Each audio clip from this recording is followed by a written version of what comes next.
Alright, this is the second Q&A. I have 5 good questions to answer today. I'm going to be going ahead and deleting all of the previous questions, so if I didn't answer yours, go ahead and re-ask it. If you've got another question, re-ask it. Alright, so the first question is, I have a question. My computer is acting weird, it flashes every once in a while and freezes, and an unknown app comes up on the toolbar. Can you help?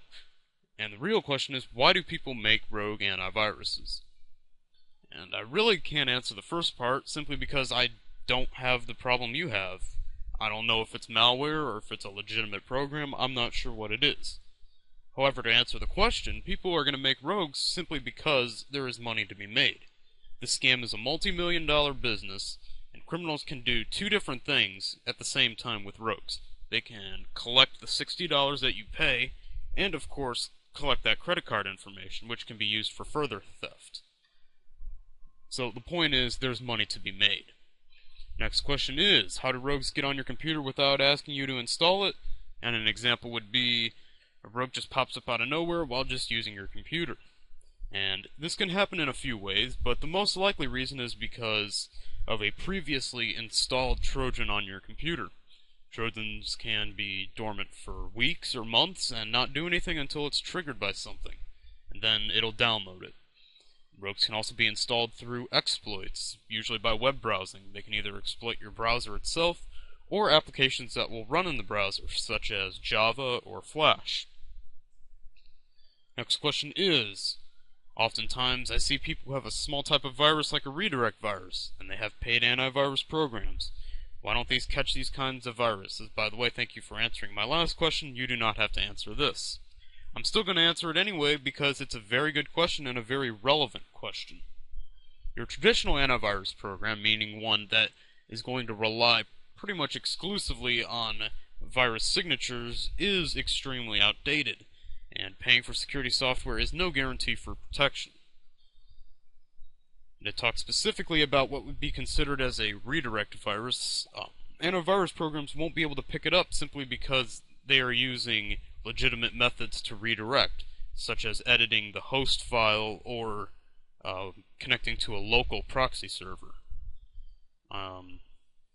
Next question is, in your opinion, which is deadlier, worms, Trojans, or viruses, and what is the deadliest of the category you selected? Now, I don't think there's really any question what's more deadly, and that is going to be file infectors. Which, for those of you who don't know, the file infector is a virus that is going to literally inject its own code into files on the machine, and if you were to use an antivirus, it would most likely delete the file itself. And probably the most deadly virus out there would be CIH, because it's the only virus I've ever heard of in the wild that will trash the BIOS, which is going to require replacement of the BIOS chip on the motherboard. Alright, last question today is, how do rogues intercept programs and keep them from running? Also, why don't you give us samples? And rogues can really use 2 different methods to intercept and block programs. They can use blacklist or whitelist. And if a blacklist is used, the rogue will only terminate programs that it knows of, meaning that the rogue actually has to identify the process that it doesn't want to run and kill it. If a whitelist is used, the rogue will only allow programs it wants to allow, and it has to know of the program. And say, if it doesn't know about a program, it's just going to block it no matter what it is. And it should also be noted that Windows apps like Task Manager, regedit, Command Prompt, they can all be blocked by using a registry key.